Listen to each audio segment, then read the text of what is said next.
सुप्रभात राजस्थान, मैं हूं श्रुति श्रीवास्तव। बुलेटिन की शुरुआत करते हैं बड़ी खबर के साथ। दिल्ली से ये बड़ी खबर है जहां पर राजस्थान बीजेपी की तीसरी सूची का काउंटडाउन अब शुरू हो चुका है। आज किसी भी वक्त बीजेपी की तीसरी सूची आ सकती है जिसमें 76 नाम फाइनल किए जा सकते हैं। कल ही सीसी के बाद कोर ग्रुप की बैठक में मुहर लग गई थी। लगभग चुनाव प्रभारी प्रहलाद जोशी के घर पर सूची फाइनल हो गई है और कल दिन भर तीसरी सूची को लेकर बीजेपी में मंथन का दौर जारी था। कल ही प्रधानमंत्री नरेंद्र मोदी की अध्यक्षता में सीसी की बैठक हुई, कोर ग्रुप की बैठक हुई और उसके बाद आज लगभग वो दिन हम मान सकते हैं कि आज बीजेपी के बचे हुए 76 सीटों का ऐलान किया जा सकता है, उस पर उम्मीदवार घोषित किए जा सकते हैं। क्योंकि बीजेपी फर्स्ट और सेकंड लिस्ट भी अगर आप देखें तो उम्मीदवारों की जो सूची थी, जो संख्या थी वो ज्यादा थी। पहली लिस्ट में फिलहाल कम थे 41, लेकिन दूसरी सूची में 83 नामों के साथ बीजेपी आई। अब सिर्फ 76 सीटें बाकी है, इसलिए यही कयास लगाया जा रहा है कि बीजेपी आज अपने तीसरी सूची में सभी बची हुई सीटों को यानी कि 76 सीटों को उम्मीदवार के तौर पर उतार देगी। तो किसी भी वक्त काउंटडाउन क्योंकि शुरू हो चुका है, किसी भी वक्त आ सकती है बीजेपी की तीसरी लिस्ट। और एक और बड़ी खबर आपको बताते चले कि आरएलपी की तीसरी सूची जारी कर दी गई है। राष्ट्रीय लोकतांत्रिक पार्टी ने अपनी तीसरी सूची जारी कर दी है। 2 सीटों पर प्रत्याशियों की सूची जारी की गई है। आरएलपी की तरफ से जायल से बीएल भाटी को टिकट दिया गया है, तो वहीं सुजानगढ़ से बाबूलाल कुलदीप को मैदान में उतारा गया है। तो राष्ट्रीय लोकतंत्र पार्टी हनुमान बेनीवाल की यह पार्टी है जिसमें हनुमान बेनीवाल ने पहले तो एक सूची जारी की थी जिसमें 10 नाम थे। उसके बाद अब ये तीसरी सूची जारी कर दी गई है। 2 नामों की ये दूसरी सूची आप देख सकते हैं। जायल से बीएल जी को उतारा गया, सुजानगढ़ से बाबूलाल कुलदीप को मैदान में उतारा गया है। क्योंकि आरएलपी भी इस बार फिलहाल 2018 में देखा जाए तो गठबंधन में थी, लेकिन इस बार ये अलग से 200 सीटों पर चुनाव लड़ने का ऐलान किया है। और आज सीएम गहलोत के ताबड़तोड़ दौरे होंगे। चुनावी एक्टिव मोड में लगातार अब आज आपको सीएम अशोक गहलोत नजर आएंगे। इस वक्त की बड़ी खबर आपको बताते चले, जहां पर चुनावी दौरे पर आज सीएम गहलोत रहेंगे और लगभग सुबह 11 बजे इनका शेड्यूल आपको बताते चले कि दुदू में सभा को संबोधित करेंगे और 1:30 बजे ही आज ही के दिन बीकानेर के नोखा में भी सभा को संबोधित करेंगे। 1:30 बजे के बाद 3:30 बजे करणी माता मंदिर में मुख्यमंत्री अशोक गहलोत आपको दर्शन करते हुए नजर आएंगे और फिर बीकानेर शहर में भी वो जनसभा को संबोधित करेंगे। तो आज ताबड़तोड़ कार्यक्रम है सीएम अशोक गहलोत के, क्योंकि एक्टिव मोड में अब आ चुके हैं सीएम अशोक गहलोत। एक बार फिर से आपको कार्यक्रम सीएम अशोक गहलोत का बता देते हैं कि आज सुबह 11 बजे दुदू में जनसभा को संबोधित करेंगे, फिर 1:30 बजे आप बीकानेर के नोखा में मुख्यमंत्री अशोक गहलोत को देखेंगे। आज ही के दिन 3:30 बजे करणी माता के मंदिर में जाएंगे, वहां माथा टेकेंगे, माता से आशीर्वाद लेंगे और फिर बीकानेर शहर में जनसभा को संबोधित करेंगे।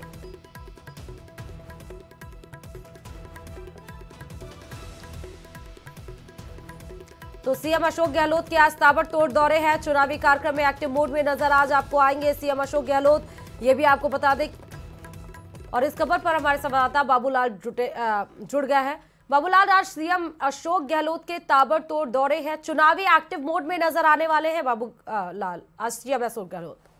जी बिल्कुल, मुख्यमंत्री अशोक गहलोत चुनावी दौरे पर निकल रहे हैं, नामांकन रैलियों में शिरकत करेंगे और सरकार ने जो गारंटियां दी हैं उनको जनता के बीच में लेकर रहेंगे। और चुनाव में गारंटियों का शोर कुछ ज्यादा ही सुनाई पड़ेगा, इसलिए मुख्यमंत्री अशोक गहलोत अपने चुनावी दौरे का आगाज दूदू से करने जा रहे हैं, जहां पर अभी यानी कुछ ही दिनों पहले दूदू को जिला बनाया गया है। तो एक शुरुआत जो है वो जबरदस्त करना चाहते हैं। बड़ी तादाद में लोग उमड़े हैं उनकी रैली में, तैयारियां जोरदार है। वहां पर बाबूलाल नागर को पार्टी ने टिकट दिया है, जो कि पहले निर्दलीय उम्मीदवार थे और चुनाव जीत करके आए थे। अशोक गहलोत का साथ दिया था। इस बार बाबूलाल नागर ने कांग्रेस पार्टी ने टिकट दिया है। दूदू के बाद में मुख्यमंत्री अशोक गहलोत नोखा पहुंचेंगे, जहां पर पूर्व नेता दीपक रामेश्वर डूडी की पत्नी सुशीला डूडी के समर्थन में जनसभा को संबोधित करेंगे और लोगों से कांग्रेस को जिताने की अपील करेंगे। इसके बाद मुख्यमंत्री अशोक गहलोत का देशनोक जाने का कार्यक्रम है, जहां पर वो करणी माता मंदिर में दर्शन करेंगे और वहां पर भी जनसभा को संबोधित करेंगे। इसके बाद में मुख्यमंत्री अशोक गहलोत बीकानेर पहुंचेंगे, आम जनता से मुलाकात करेंगे और इसके अलावा जनसभा को भी संबोधित करने का कार्यक्रम है। जी, बहुत बहुत शुक्रिया तमाम जानकारी देने के लिए बाबूलाल इस खबर पर। तो आज सीएम अशोक गहलोत के ताबड़तोड़ दौरे के बारे में आपको जानकारी दे रहे थे, जहां सुबह 11 बजे से लेकर लगभग शाम के 4-5 बजे तक आज चुनावी एक्टिव मोड में नजर आएंगे। बीकानेर से लेकर नोक तक हर जगह पर वो जनसभा को संबोधित करेंगे और इस बीच में माता से आशीर्वाद लेने के लिए करनी मंदिर में भी पहुंचेंगे। और अब खबरों में आगे बढ़ते हुए बड़ी खबर आपको अवगत करा दें, जिसमें सीएम अशोक गहलोत ने जयपुर में मीडिया से बात करते हुए टिकट बंटवारे को लेकर चल रहे विरोध पर भी बयान दिया और कहा कि ये स्वाभाविक है कि हर किसी को संतुष्ट नहीं किया जा सकता और इस बार बड़े पैमाने पर सभी के सुझावों के साथ टिकट बांटे गए हैं। देखिए ये स्वाभाविक है, हर पॉलिटिकल पार्टी के अंदर सबको संतुष्ट नहीं किया जा सकता है। मैं खुद ही संतुष्ट नहीं हो सकता हूँ। सब में फैसले होते हैं 100%। मैं अगर मुख्यमंत्री भी हूँ तब भी सभी फैसले मेरी मर्जी माफिक नहीं हो सकते हैं। ये डेमोक्रेसी है, इसलिए इतनी मार्जिन रख के चलनी पड़ेगी। और टिकट मिलने के बाद में मैं सोच सकता हूँ कि तो नाराजगी हुई होगी, स्वाभाविक भी है। पर टिकटों का इस बार वितरण जो हुआ है वो मैं समझ बाय एंड लार्ज सबकी सलाह से हुआ है, बाय एंड लार्ज। अब उसके बाद भी थोड़ी बहुत शिकायत आ सकती है। तो चुनाव हम जीत के आएंगे। इस बार जनता का फैसला हमारे पक्ष में जाएगा। आम जनता चाहती है सरकार रिपीट हो, क्योंकि हमने काम ही ऐसे किए हैं। और अब बात सत्ता के संग्राम की, जहां अब सत्ता का संग्राम शुरू होते ही राजनीतिक दलों के सामने खड़ी हो गई हैं चुनौतियां। अब विपक्ष से दो हाथ करने से पहले उन्हें अपनों से ही 2-4 होना पड़ रहा है। टिकट नहीं मिलने से नाराज दावेदारों ने तो इस्तीफे देने भी शुरू कर दिए हैं। वहीं उनके समर्थकों का कहना है कि अगर समय रहते टिकटों पर दोबारा विचार नहीं किया गया तो चुनाव में पार्टी को नुकसान झेलने से कोई नहीं रोक सकता है। ये रिपोर्ट देखिए।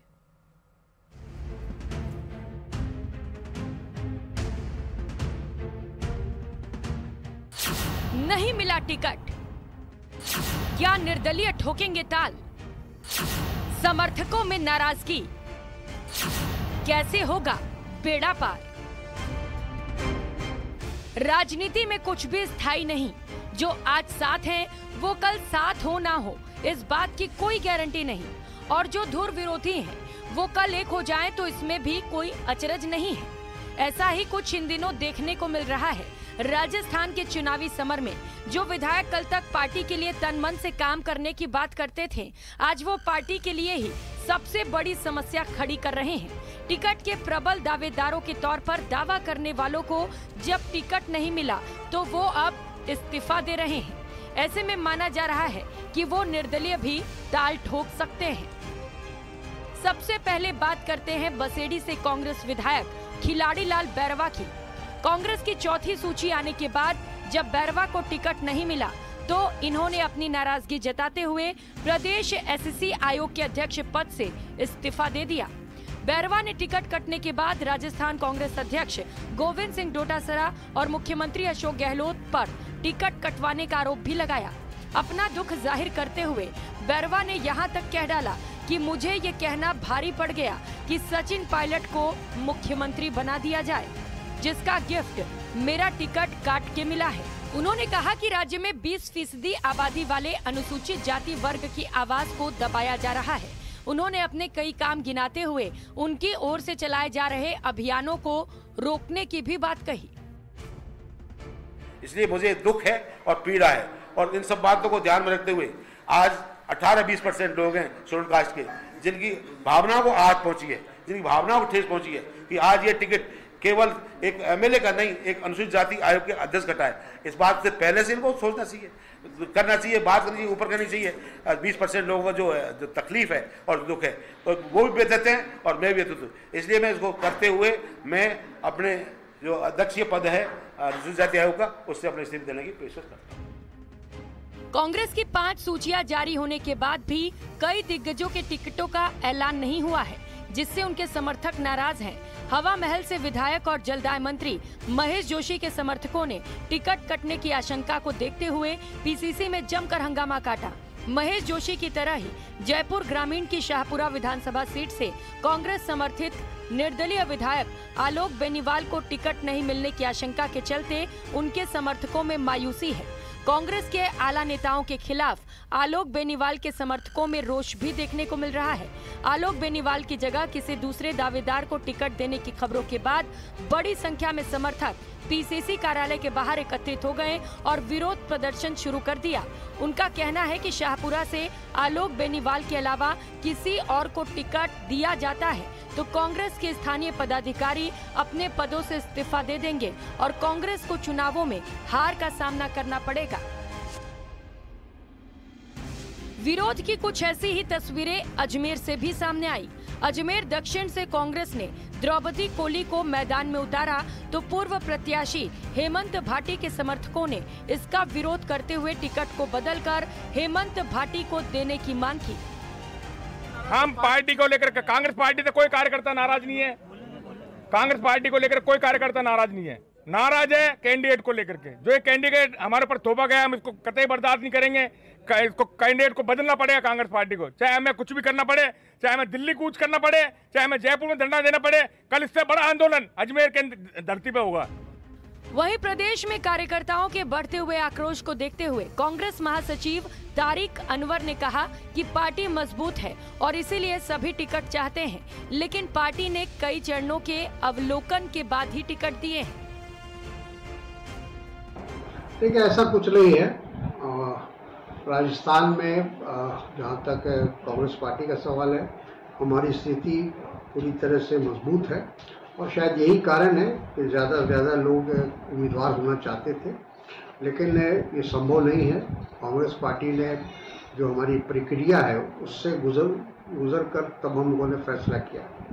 मतलब हम लोग कई प्रक्रिया से गुजरना पड़ता है, जिसमें स्क्रीनिंग कमेटी होती है, जो हमारे ऑब्जर्वर होते हैं उनकी रिपोर्ट होती है, जिला कांग्रेस कमेटी, प्रदेश कांग्रेस कमेटी, सबके रिकमेंडेशन के बाद और उनके कहने के बाद ही कुछ फैसला होता है। वहीं बगावत के सुर बीजेपी में भी देखे जा रहे हैं, लेकिन सबसे अलग कहानी लाटपुरा विधानसभा सीट से देखने को मिल रही है। यहां से बीजेपी ने अभी टिकट का ऐलान नहीं किया है। इसके बावजूद पूर्व विधायक भवानी सिंह राजावत में बीजेपी से अपना नामांकन दाखिल कर दिया है। हालांकि इशारों ही इशारों में उन्होंने साफ कर दिया कि अगर उन्हें टिकट नहीं मिलता है तो वे जन भावना को ध्यान में रखते हुए निर्दलीय चुनाव लड़ेंगे। मैं क्षेत्र के लोगों की सेवा करता रहूं और करता रहूंगा, टिकट मिले या नहीं मिले। निर्दलीय लड़ेंगे? नहीं, निर्दलीय प्रत्याशी के रूप में अभी मैंने फार्म जमा नहीं कराया, लेकिन जमा कराऊंगा। अब देखना होगा कि आने वाले समय में राजनीतिक दल अपनों को वक्त रहते मना पाते हैं कि नहीं। अगर उनकी नाराजगी बरकरार रहती है तो इसका खामियाजा उन्हें वोट की चोट के तौर पर देखने को मिल सकता है। Bureau report, news 18 Rajasthan.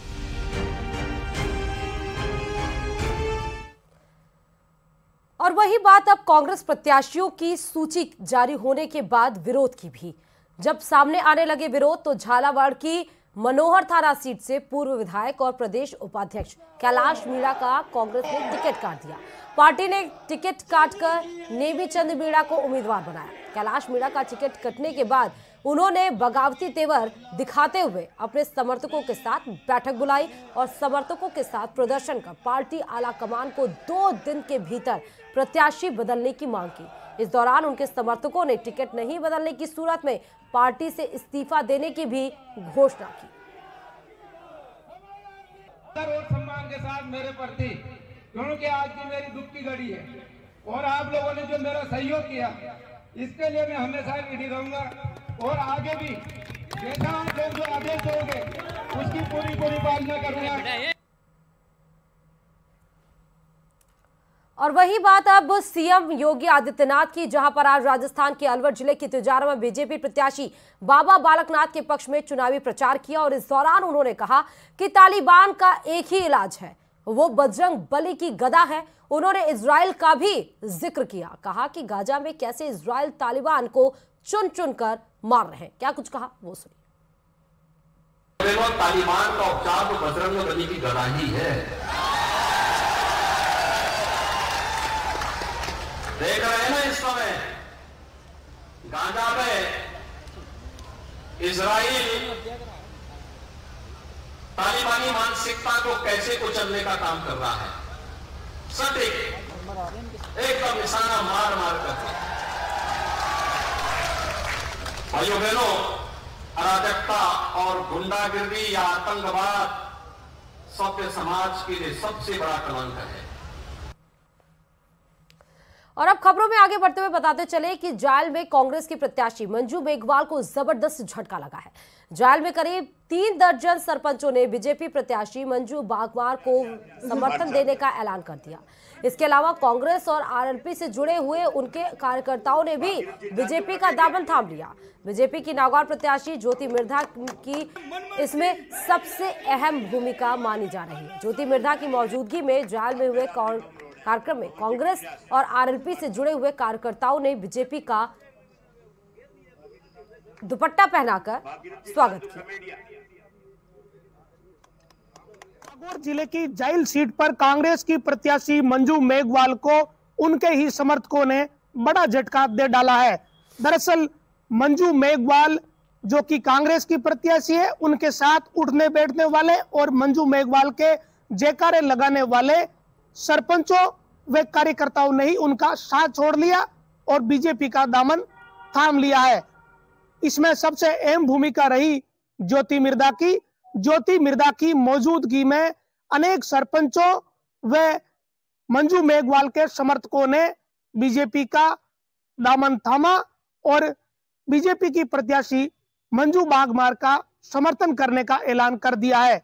इस घटनाक्रम के पीछे की वजह अभी सामने नहीं आई है, लेकिन मंजू मेघवाल जो कि कांग्रेस की प्रत्याशी है जायल से, उनके लिए एक बड़ी चुनौती जायल में खड़ी हो गई है, क्योंकि जायल के सरपंच संघ से जुड़े हुए 3 दर्जन के आसपास सरपंचों ने बीजेपी की प्रत्याशी मंजू बागमार को समर्थन करने का ऐलान किया है। यही नहीं, राष्ट्रीय लोकतांत्रिक पार्टी को भी जायल में झटका लगा है। महेंद्र बिश्नोई, न्यूज 18 राजस्थान, नागौर।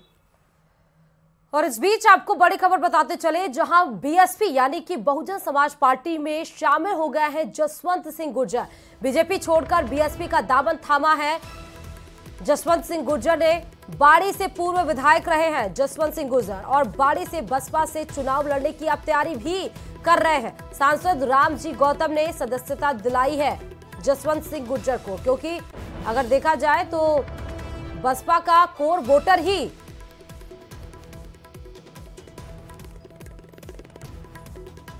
जाटव है, लेकिन फिलहाल बाड़ी से बसपा ने चुनाव लड़ने की तैयारी अब जसवंत सिंह गुर्जर को भरोसा जताते हुए उतारा है चुनावी मैदान में।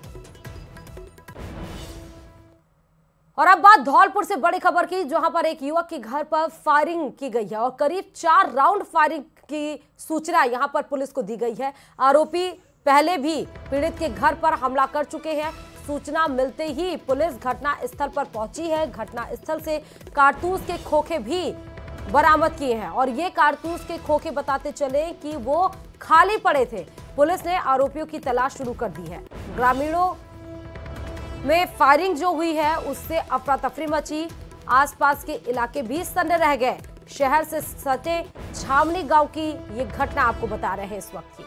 तो धौलपुर के छावनी गांव की ये घटना है, जहां पर 4 राउंड फायरिंग की गई है। पुलिस मौके पर पहुंची, खाली कारतूस भी बरामद किए। अब पुलिस एक्शन लेते हुए आगे की कार्रवाई में लिप्त है, लेकिन देखना ये जरूरी है कि पहले भी इस शख्स के घर पर कई राउंड फायरिंग हो चुकी है, पहले भी डराया धमकाया गया है। और अब अगली खबर की बारी है, जहां पर पंजाब में अवैध शराब कारोबारियों की ठिकानों पर दबिश दी गई है। श्रीगंगानगर पंजाब सीमा पर पकड़ा गया था शराब से भरा ट्रक। श्रीगंगानगर पुलिस ने पंजाब में कई गोदाम सीज किए हैं। अवैध रूप से राजस्थान के रास्ते गुजरात में शराब सप्लाई हो रही थी, तभी पुलिस ने इस पूरे कारोबार पर दबिश दी। पंजाब के मालोच में चंडीगढ़ टाउन कंपनी के गोदाम को सीज किया गया है। तो राजस्थान के रास्ते गुजरात में अवैध शराब सप्लाई हो रही थी। अब इस सप्लाई की चेन को पुलिस ने खंगालते हुए इस पर रोक लगा दी है। सबसे बड़ी बात इसमें यह है कि पंजाब के मालोट में चंडीगढ़ टाउन कंपनी है, उसके गोदाम को पुलिस ने सीज भी कर दिया है। इस समय श्रीगंगानगर से बड़ी खबर आपको बता रहे हैं। और बात अगली खबर की, जहां पर प्रदेश में आचार संहिता लागू होने के बाद एनफोर्समेंट एजेंसियां यानी कि ईडी द्वारा 23 दिनों में 423 करोड़ रुपए मूल्य की जब्ती की गई है।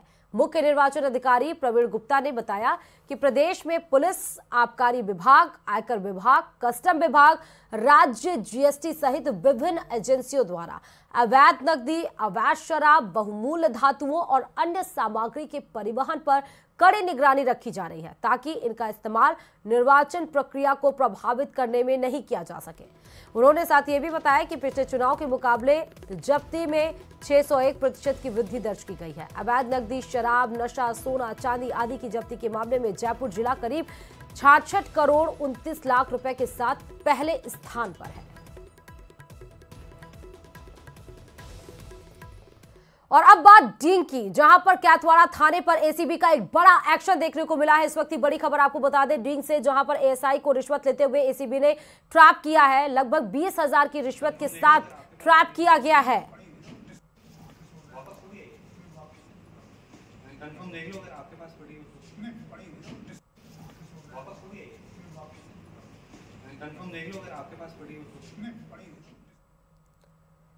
और नामांकन के तीसरे दिन यानी कि कल यानी कि बुधवार को बीजेपी के 3 दिग्गजों ने विधानसभा चुनाव के लिए नामांकन पत्र दाखिल कर दिए। तिजारा से महंत बालकनाथ तो पोखरण से महंत प्रतापपुरी ने पर्चा भरा, जबकि जयपुर की विद्याधर नगर सीट से दिया कुमारी ने अपना नामांकन पत्र दाखिल किया। इस दौरान नामांकन से पहले बीजेपी प्रत्याशियों ने शक्ति प्रदर्शन किया। तिजारा में बाबा बालकनाथ की सभा में यूपी सीएम योगी आदित्यनाथ शामिल हुए, तो वहीं अलग अलग दिया कुमारी में सांसद भी शामिल हुए। क्या कुछ रहा है इस रिपोर्ट में देखिए। राजस्थान का चुनावी रण,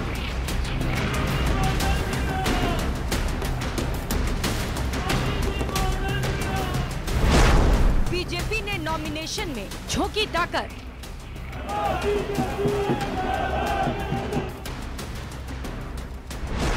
नामांकन सभाओं में जुटे दिग्गज।